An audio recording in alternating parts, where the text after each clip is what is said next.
সিয়া নিজের ব্যাগটা নিয়ে সোজা বাড়ির বাইরে রিক্সাতে কলেজের উদ্দেশ্যে বের হয়ে পড়ে। তবে যখন আসছিল তখনও অনিলকে ফোন দেয়, কিন্তু রিসিভ করে না। সিয়া বেশ কয়েকবার ট্রাই করে, কিন্তু ফোন ধরার নাম নেই। এবার যেন সিয়ার রাগই লাগছে। দেখতে দেখতে একসময় কলেজের গেটে কাছে নেমে পড়ে। ভাড়া মিটে কলেজের ভেতরে যায়। সবাইকে পেয়ে যেন ভালো লাগে। হাসি খুশির মাঝে কলেজ সময়টুকু পার হয়ে যায়। কলেজ শেষে সিয়া আবার অনিলের কথা মনে পড়ে। সে অনিলকে মেসেজ দেয়, বাট রিপ্লাই তো দূরে দেখেও নি। কমপক্ষে 20 বার কল করছে। সিয়ার রাগে যেন ফেটে যাচ্ছে। এই ছিল শুরু কি তার সাথে। সিয়া আর ঠেকতে না পেরে অনিলের অফিসে যাবে বলে ঠিক করে। যে ভাবা সে কাজ। সিয়া চলে যায় তার অফিসে। যেতে প্রায় 30 মিনিট সময় লাগে। অফিসের সামনে নেমে দ্রুত পা ফেলে অফিসের ভেতরে যায়। বড় কাঁচের গ্লাসটা ঠেলে ভেতরের দিকে যেতেই অনিলকে দেখতে পায়। সে একটা ডেস্কের সাথে কিছু হেলান দিয়ে দাঁড়িয়ে আছে আর হাতে একটা কলম ঘুরেছে। ম্যানেজারও তার সাথে কথা বলছে আর তাদের সামনে বেশ অনেকগুলো স্টাফ কাজ করছে একসাথে। সে অফিসে ঢুকতেই অনিল স্যাকে দেখে। সে নিজের চোখ দুটো শুরু করে তার দিকে তাকায়। অনিল সোজা হয়ে দাঁড়ায়। সে জানে যে সে তাকে অনেকবার ফোন করছে আর সে ধরেনি, কিন্তু সে এটা বোঝেনি যে সে তাকে ফোনে না পেয়ে সোজা অফিসে চলে আসবে। অনিল এগিয়ে যায় সিয়ার দিকে। সে কিছু বলতে যাবে তার আগে সে অনিলের হাত কফ করে ধরে অনিলের কেবিনের দিকে যেতে ধরে। এমনটা দেখে সব এমপ্লয়ি গুলো হা করে তাকিয়েছিল। অনিল তা খেয়াল করে থেমে যায়, সবার দিকে চোখ গরম করে তাকায়। অনিলের ধমক শুনে সবাই আবার যার যার কাজে মনোযোগ দেয়। সে অনিলকে তার কেবিনে এনে নিজের সামনে দাঁড় করে দেয়। তুমি এখানে কি করো? ওই আমি কি করি মানে? আপনি জানেন না কতবার ফোন দিয়েছি, কতবার? হ্যাঁ, ধরেননি কেন? মানে আমি একটু ফোন রিসিভ করতে লেট করলে বা না ধরলে আমাকে তো পারেন না মেরে ফেলতে। আর আমি সেই সকাল থেকে একের পর এক ফোন করেই যাচ্ছি। কি হয়েছে অনিল, আপনি এমন করছেন কেন? সিয়াজান তেমন না, আমি কাজে একটু ব্যস্ত ছিলাম। ওকে ফাইন, ঠিক আছে, বললাম আপনি ব্যস্ত ছিলেন, বাট একটা বার ফোন ধরে অন্তত পক্ষে বলা তো উচিত ছিল যে সিয়া আমি ব্যস্ত, পরে কথা বলি। কিন্তু না, আপনি তো ফোন করে রেখেছেন যে কলের অ্যান্সার দেবেন না। চিল্লাচ্ছ কেন? কুল কুল। আরে ধুর, আচ্ছা শুনুন না, বলে তো শুনবো। কাল রাতে কি আম্মা আপনাকে ফোন করেছিল? আরে বাবা না। সত্যি তো? সত্যি। আচ্ছা তাহলে এবার চলুন, আরে কোথায়? ঘুরতে যাব। আর আজ আপনি আবার কলেজ টাইম শেষে কলেজে যাননি। প্রতিদিনই তো যাই, তাহলে আজ না হয় গেলাম। মানে কি? আচ্ছা ছাড়ুন এসব, এখন চলুন আমার। সে অনিলের হাত ধরে টেনে নিয়ে যেতে লাগে। তবে অনিল কয়েক কদম হেঁটে আবার থেমে যায়। সিয়া, সিয়া ওয়েট, আমার কাজ আছে আজ। ও আচ্ছা। সে তার মুখটা কালো করে অনিলের হাত ছেড়ে দেয়। অনিল সিয়ার দিকে তাকিয়ে আছে। সে তার চোখ দুটো নিচে নামিয়ে রেখেছে। আবে তো আমি তাহলে যাই এখন, আপনি কাজ করুন। বাই। সিয়া এই বলে মাথা নিয়ে বের হয়ে পড়ে। অনিল নিজের পকেটে 2 হাত গুজে সিয়ার যাওয়ার দিকে তাকিয়ে থাকে। সে জানে যে সিয়া কিছুটা হলেই হার্ট হয়েছে। সিয়া যেতেই অনিল বাঁকা হাসে আর কাকে যেন ফোন দিয়ে দেয়। সে এদিকে নিজের 2 ঠোঁট উল্টে অফিস থেকে বের হয়ে পড়ে। হয়তো কান্না আসছে, কিন্তু ঠোঁটগুলো উল্টে দিয়ে কান্না থামাচ্ছে। নাকের ডগা লাল হয়ে গেছে। সিয়া একটা রিক্সা ডাক দেয়। এখন খালি রিক্সা? গতবে সিয়ার গলা যেন চিৎকার মতো হয়ে গেছে। হয়তো কান্না আটকাছে, তো তাই গলার স্বর চিকন হয়ে বের হয়ে গিয়েছে। সিয়া তার গলাটা খাকড়ি দিয়ে আবার ডাক দেয়। তারপর রিক্সাতে উঠে চলে যায়। কতক্ষণ পর বাসায় এসে দোলা আর শিউলি নিজেদের মাঝে কি যেন কথা বলছিল আর হাসছিল, কিন্তু যেই না দেখলো যে সিয়ার ভেতরের দিকে আসছে, অমনি চোখ গোমরা মুখ করে নিয়ে বসে পড়লো। এমন একটা ভাব যেন কিছু যায় না। শিউলি সুপারি কাটতে লাগে আর তোরা টিভি দেখতে লাগে। সিয়া টক টক শব্দ তুলে ভেতরে আসে। কি রে, এসেছিস? হ্যাঁ, খিদে লেগেছে আমার। করলা, ঝিঙা, পটল, লাউ, মামা মায়া কষা মাংস করেছি, আয় খাবি আয়। সিয়া চলে গেল খেতে। এইভাবেই বেলাটা চলে যায়। বিকেলের দিকে রুমে আর ভালো লাগছিল না বিধায় সিয়া রুম থেকে বের হয়ে বাগানের দিকে চলে যায়। হাতে ফোনটা রয়েছে। সিয়া আস্তে আস্তে হাঁটছে। সামনে ছোট ছোট ফুলের কিছু টব রয়েছে। সবুজের মাঝে লাল, হলুদ, গোলাপি নানা রঙের ফুল ফুটে আছে। সেগুলো হাত দিয়ে কিছুটা ছুঁয়ে দেয়। তখনই ফোনটা বেজে ওঠে। সিয়া ভাবে হয়তো অনেক, তবে ফোনে তাকে দেখে আদিবা। এতেও সিয়া বেশ খুশি হয়। হ্যালো বেনুয়া, আরে আস্তে, কেমন আছিস? অনেক ভালো। বাসায় সবাই কেমন আছে? অনেক ভালো। তুই কেমন আছিস? আর জেঠিমা নানু কেমন আছে? আলহামদুলিল্লাহ সবাই ভালো। কি করিস? বাগানে আছি, রুমে আর ভালো লাগছে না। কি হয়েছে, মন খারাপ? আরে না রে, এমনি। তুই কি করছিস? প্ল্যান করি। কিসের প্ল্যান? বিয়েতে কি কি করব তাই। বিয়ে? কার বিয়ে? না না, মানে কিছু না। আরে বিয়ে না রে, এমনি। হ্যাঁ আচ্ছা, আয় না, ঘুরে যা এখান থেকে। যাবো যাবো, অবশ্যই যাবো, যেতেই হবে। আমি না গেলে হবে নাকি? তো কবে আসছিস? হুট করে একদিন চলে আসবো। আচ্ছা। মাগরিবের আজান দিয়ে সিয়া বাড়ির ভেতরে এসে পড়ে। কলেজে গিয়েছিল, বেশ পড়া দিয়েছে, সেগুলো কমপ্লিট করছিল। তখনই দোলা আসে। সিয়া একবার তাকায়, তারপর আবার বইয়ের দিকে চোখ দেয়। দোলা কিছুক্ষণ পর আবার আসে, তবে এবার আর একা আসেনি। হাতে বড় বড় বেশ কিছু ডালা রয়েছে। দোলা সিয়ার পেছন দিয়ে এসে ধপ করে বিছানার উপর ডালাগুলো রেখে দেয়। সিয়া কিছুটা চমকে গিয়ে পেছনে তাকায়। দোলা সেগুলো বিছানার উপর রেখে দিয়ে দুই হাত সামনে ঝেড়ে দাঁড়ায়। সে কপাল কুচকে ডালাগুলোর দিকে তাকিয়ে আছে। দোলার দিকে তাকালে দোলা আবার চলে যায়। সে কিছু না বুঝে সবকিছু এক এক করে দেখছে। কয়েক মিনিট পর দোলা আরো একটা বিশাল আকারের ডালা নিয়ে রুমে এসে রেখে দেয়। সে এবার বলেই ফেলে, মা কি এগুলো? আর এত কেন? কে দিল? কি করবে? কার জন্য? আরে বাবা, দম নে একটু। না মানে এগুলো হুট করেই। আস্তে আস্তে সব বুঝবি, এখন এগুলো ছেড়ে দিয়ে পড়। আচ্ছা। দোলা সিয়ার রুমে ছিল, তখন এবার সিয়ার ফোনটা হাতে নিয়ে উঠে গিয়ে করিডোরে চলে যায়। অনেকে ফোন করে, তবে ফোন আবার ব্যস্ত দেখাচ্ছে। সিয়া ফোন কান থেকে নামে কপাল কুচকে তাকায়। এই পোলা এই সময় কার সাথে কথা বলে? সিয়া আবার ফোন করে, সে আবার ফোন ধরে। হ্যালো, কার সাথে কথা বলেন আপনি? ওই তো অফিসের একটা ক্লায়েন্ট ছিল। বুঝলাম। আচ্ছা, কালকে আমরা দেখা করি, মানে কলেজ টাইম শেষে। যদি আমি ফ্রি থাকি তাহলে করব। What do you mean by যদি আমি ফ্রি থাকি তাহলে? কাজকে মারি গুল্লি। আপনি দেখা করবেন আমার সাথে, আমি বলেছি দেখা করতে, আপনি দেখা করবেন, ব্যাস। দুনিয়া উল্টে গেলেও আপনি দেখা করবেন করবেন করবেন। এই কার সাথে চিল্লাপাল্লা করিস? অনিল, সব আপনার দোষ। আচ্ছা, দেখা করব। মনে থাকে জানো, বাটর। ওই কি বললা? কিছু না। এই বলে সিয়া ফোনটা রেখে দেয়। রুমে এসে দেখে তার নানু এখন সেখানেই বসে আছে। শিয়ামা, এখানে আয় দেখি। আসলাম। এখানে বস। দোলা সিয়া নিজের সামনে এনে বসে দেয়। দোলা একবার তার মায়ের দিকে তাকায়। সে এগুলো কিছুই বুঝতে পারছে না। সে কিছুটা হেসে দিয়েই বলে ওঠে, মা মানে কিছু কি বলবেন? হ্যাঁ, আসলে বলছিলাম যে দোলা সিয়া একটা সময় সবকিছু ক্লিয়ার করে বলে দেয়। আর তার শুনে সিয়া পুরো দুনিয়া ঘাবড়ে যায়। এটাও সম্ভব? সিয়া বর্তমানে আবেগে এমন চরম পর্যায়ে আছে যে তার মধ্যে কিছুই বেরোচ্ছে না। যেভাবে শ্রোতা হয়ে সবকিছু শুনে গেল। সিয়ার চোখগুলো বড় বড় করে তাকিয়েছিল। কোনো প্রকার কোনো হেলদোল নেই। তা দেখে দোলা সিয়াকে হাত দিয়ে কিছুটা ধাক্কা দেয়। শিয়া, শিয়া, আরে ওই শিয়া। শুনছিস কিছু?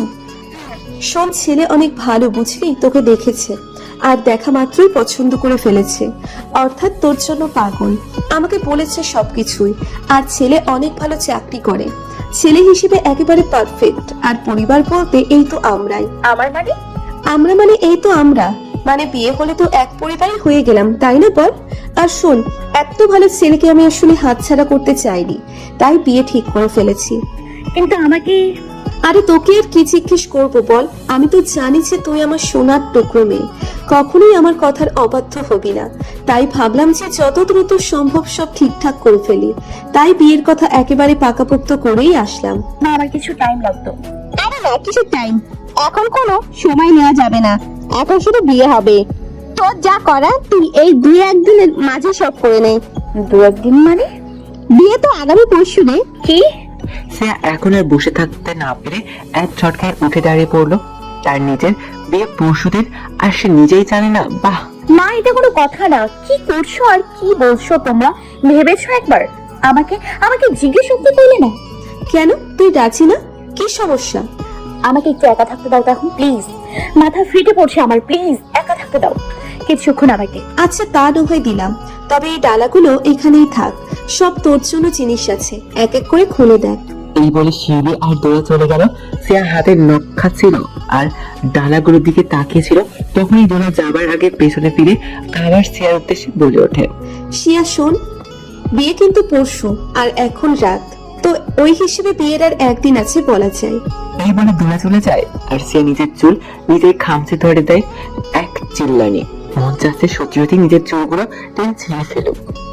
এত প্যারা আর ভালো লাগে না। আর দোলা যেন সিয়াকে কথাটা একটু খোঁজা মেরেই বলেছে, যেন সিয়া আরো প্যারা নেয়। আর এক মুহূর্ত দেরি না করে সিয়া ফোনটা হাতে নিয়ে অনিলকে ফোন করে।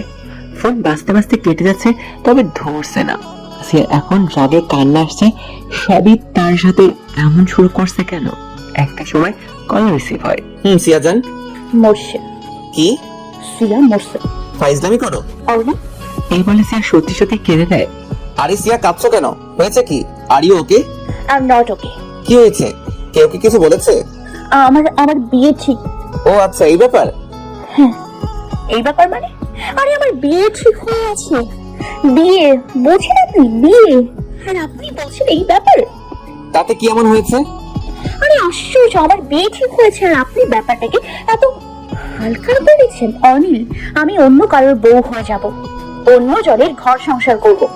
পারবেন আপনি আমাকে অন্য কারোর বউ হিসেবে দেখতে? আরে বাবারে, আস্তে, এত হাইপার হচ্ছ কেন? Take it easy. অনিল, একবার শুধু বিয়ের কথা না, একেবারে বিয়ে ঠিক রেখে এসছেন আম্মু। মানে বিয়ের সব ঠিক, পরশুদিন আমার বিয়ে। ব্যাস। এই খাবা? কি? চিপস খাবা? অনেক মজার। অনিল, আমার কান শেষ। কাল আমি কলেজ যাব না, আপনি দেখা করবেন কাল আমার সাথে, একদম সকাল সকাল। কাল আপনাকে অফিসে যেতে হবে না, কাল আমরা দেখা করছি। ওকে? Okay bye. আরে অনিল ফোন কেটে দেয়। সিয়া ফোনটা রেখে বিছানার উপর বসে পড়ে। দু হাতে মুখ চেপে ধরে রেখেছে, চুলগুলো এলোমেলো হয়ে গেছে, চোখ দিয়ে নিঃশব্দে টুপ টুপ করে পানি গড়িয়ে পড়ছে। সিয়া তার পাশে পাশে তাকে দেখে অনিল যে তাকে একবার একটা বড়সড় টেডি বিয়ার গিফট করছিল, তার ট্যাপ ট্যাপ করে তার দিকে তাকিয়ে আছে। সিয়া টেডিটাকে জোরে ধরে হু হু করে কেঁদে দেয়। আসলে এটা কষ্টদায়ক যে ভালোবাসা হয় একজনকে আর বিয়ে করা হয় আরেকজনকে। রাতে না খেয়ে ঘুমে পড়ে সে, দরজাটা অব্দি লাগায়নি। এই টেডি বিয়ারকে ওপরে কাঁদতে কাঁদতে ঘুমিয়ে গেছে। রাত 2:30 দিকে ডোরা সিয়ার রুমে উঠে দিয়ে দেখে এলোমেলো হয়ে ঘুমাচ্ছে। রুমের ভেতরে গিয়ে সিয়া উপর চাদরটা আলতো করে টেনে দিয়ে বের হয়ে পড়ে। পরদিন সকালে জানালা দিয়ে সূর্যের তীব্র রোদে চোখে পড়লে মুখ মুহূর্তে কুঁচকে ফেলে সিয়া। ঘুরে আবার শুতে যাবে তখনই বিছানার এক সাইডে থাকা ডালাগুলোর উপর নজর যায়। আর পরশু সিয়ার বিয়ে, এ কথাটা মাথায় এসে বাড়ি খায়। ঘুমের কুষ্টি উদ্ধার হয়ে গেছে, এক ঝটকায় উঠে বসে পড়ে। হুড়মুড় করে ফোনটা হাতে নিয়ে দেখে 9টা বাজে। সিয়া উঠে দ্রুত ফ্রেশ হয়ে নেয়। অনিলের সাথে দেখা করতে হবে। ওয়াশরুম থেকে বের হয়ে তাকে ছোট্ট টেবিলের উপর একটা প্লেট রাখা, তার উপর নাস্তা। খাওয়ার ইচ্ছে ছিল না, কিন্তু রাতেও খাওয়া হয়নি, বিদায় ক্ষুধাটা একটু বেশি। তাই রেডি হতে হতে যতটুকু সম্ভব খেয়ে নেয়, তারপর দ্রুত পায়ে সিঁড়ি বেয়ে নিচে নেমে পড়ে। কি রে, কোথায় যাচ্ছিস? একটু কাজে যাচ্ছি বাইরে, ঘন্টা দুয়েক পর চলে আসবো। এই জলদি আসিস তো। কেন? কেন মানে? বাইরে যেতে হবে তো। আবার বাইরে কি করতে যাব? আরে বিয়ের শাড়ি, লেহেঙ্গা এইসব কিছু কিনতে যেতে হবে না? উফ মা, আমি পারবো না যেতে। পারবি না মানে? তুই যাবি, তোর ঘাড়ও যাবে। আচ্ছা যাবো, এখন আগে আমাকে বাইরে যেতে দাও। যা। সিয়া বাইরে এসে পড়ে। আজ স্কুটি নিয়ে বেরিয়ে গেছে। রিক্সার জন্য অপেক্ষার মতো ধৈর্য এখন বর্তমানে তার নেই। আর অনিল সিয়া সবসময় যে কফি শপে দেখা করতো, সিয়া সেখানেই চলে যায়। অনিলেরও সেখানেই আসার কথা। সিয়াকে দেখে অনিল বসে বসে কফি খাচ্ছে, হাতে একটা ম্যাগাজিনের বুক। সিয়া নিজের মাথাটা থেকে হেলমেটটা খুলতে খুলতে ভেতরে চলে যায়। সিয়া যে বেঁকে এসেছে তাতে অনিল বুঝে যে সিয়া বাদে আর কেউ নেই। সে এসে অনিলের সামনে বসে পড়ে। অনিল সিয়ার দিকে তাকিয়ে নিজের ভ্রুখানি নাচে। হাফ গ্লাস পানি অর্ডার করো তো। হোয়াট? শুধু পানি খাবে? না, এই হাফ গ্লাস পানিতে ডুবে মরে যাব। এগুলো জ্বালা আর ভালো লাগে না। আচ্ছা, এখানে এত স্ট্রেস নেওয়ার মতো তো কিছুই দেখি না আমি। এত প্যারা নিচ্ছ কেন? মরে যাই আমি। সিয়া, বেশি হচ্ছে এইবার। অনিল, আমি আপনাকে ভালোবাসি আর আমার বিয়ে ঠিক হয়ে গিয়েছে। বিয়ে আজ বাদে আগামীকাল। আপনি কি করে এতটা চুপ করে আছেন বলুন তো? বিয়েটা কোনোভাবে ভেঙে দিন আগের মতো। আমি তো আপনাকে ছাড়া কাউকে ভাবতেও পারি না। আমি আপনার জায়গায় অন্য কাউকে দিতে পারবো না। আপনি কি বুঝতে পারছেন আমি কি বলছি? সিয়া, শোনো আমার কথা। কারো বাবা মা তাদের সন্তানের জন্য খারাপ চায় না, সবাই চায় যে তাদের বাচ্চা কাচ্চারা বেস্ট জিনিসটাই পাক। আর রইল আন্টির কথা। তো হ্যাঁ, আন্টি একদম ঠিক করেছেন। আন্টি যে তোমার এন্ড আমার ব্যাপারটা জানে না তা কিন্তু না। She knows everything about us. হয়তো তিনি বুঝতে পেরেছেন যে আমার সাথে তোমার এক হওয়া হবে না, তাই অন্য জায়গায় বিয়ে ঠিক করেছেন। আর হ্যাঁ, সে অবশ্যই তোমার জন্য ভালো হবে। এখন আমি কি করব? এখন তোমার কাজ হচ্ছে চুপচাপ ভালো প্লাস ভদ্র মেয়ের মতো বিয়েটা করে নেওয়া। সিয়ার মাথায় আকাশ ভেঙে পড়ে। অনিল যেগুলো তাকে বলছে তার যেন বিশ্বাসই হচ্ছে না। অনিল, ঠিক আছেন আপনি?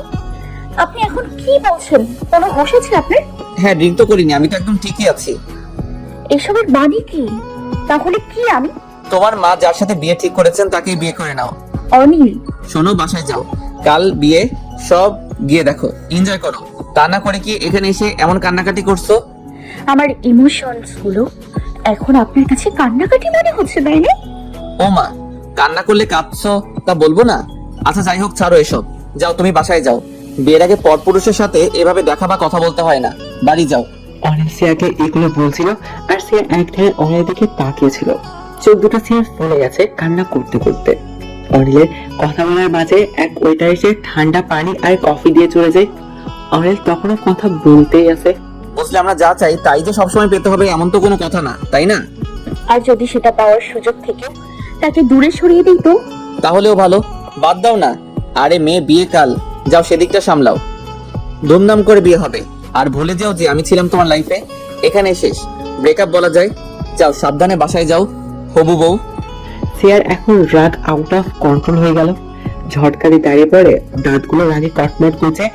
রাগ আর সামলাতে না পেরে টেবিলের উপর যে গ্লাস ভর্তি পানি ছিল তা হাতে নিয়ে ঠাস করে সোজা অনিলের মুখের উপর ছুঁড়ে মারে সিয়া। অনিল তার চোখ বন্ধ করে ফেলে, চোখগুলো ভিজে গেছে। তারপর হাত দিয়ে সামনে আসা চোখগুলো পেছনে ছেড়ে দেয়। হাত মুঠিবদ্ধ করে মুখের সামনে এনে সিয়ার দিকে তাকিয়ে থাকে। Go to hell. এইবারে সিয়া কফি শপ থেকে এসে পড়ে, হেলমেটটা পরে দ্রুত স্কুটি স্টার্ট দিয়ে বাসায় চলে যায়। বাসায় এসে দেখে বাড়ি পুরো হুলিয়া চেঞ্জ। সিয়া হা হয়ে বাড়ির দিকে তাকিয়ে আছে। বাড়িটা সাজানো, সাদা আর হলুদ গায়ে কাপড় দিয়ে বাইরের দিকটা সাজানো হয়েছে। বাড়ির পেছনে সাদা আর নেভি ব্লু কালারের মরিচ পাতি লাগানো হচ্ছে।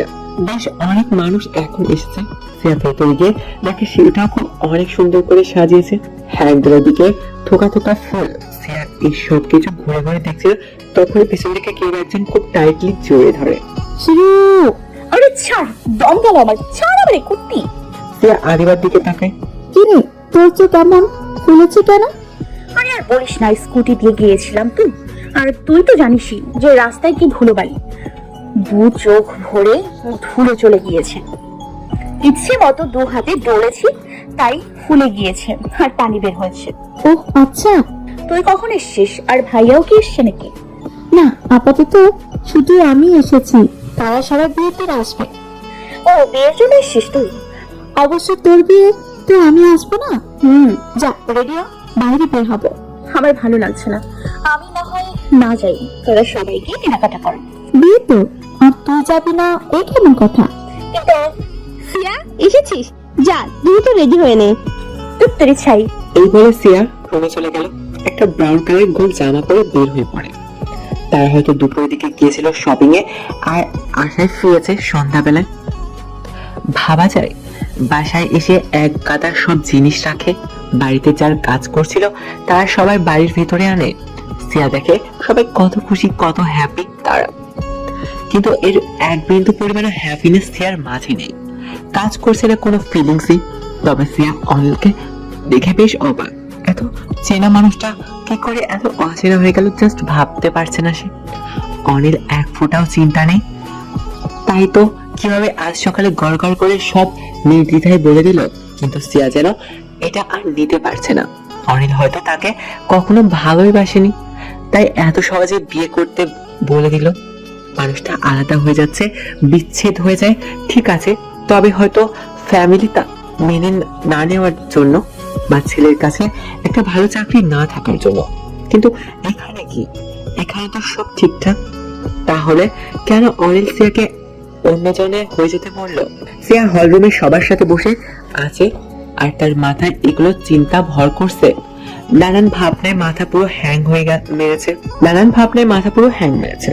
তবে সে খেয়াল করলো যে তার মা, নানু, বোন সবাই অনেক খুশি। যাক, অনেক যদি সিয়াকে ছেড়ে থাকতে পারে তবে সিয়া পারবে না কেন? সবার মুখের দিকে তাকিয়ে তাকে এই বিয়ে করতে হলে তাই করবে। হ্যাঁ, একটু কষ্ট হবে, অন্যের জায়গা অন্য কাউকে মেনে নিতে, তবে মানিয়ে নিবে। সে এগুলো ভাবছে যখন বিল্লাল আসে। সিয়ামা, চাচু, সে দ্রুত গিয়ে বিল্লালকে জড়িয়ে ধরে। কেন মেয়ের বাচ্চা কেমন আছিস? চাচু তুমিও না, আরে বাদ দাও তো এসব। আর তুমি এখন এলে কেন? আগে কেন এলে না? আরো আগে আসার কথা ছিল না তোমার? আরে মা রে, অনেক কাজ ছিল সেদিকে, সেগুলোই করে এলাম। ভালো করেছো এসো।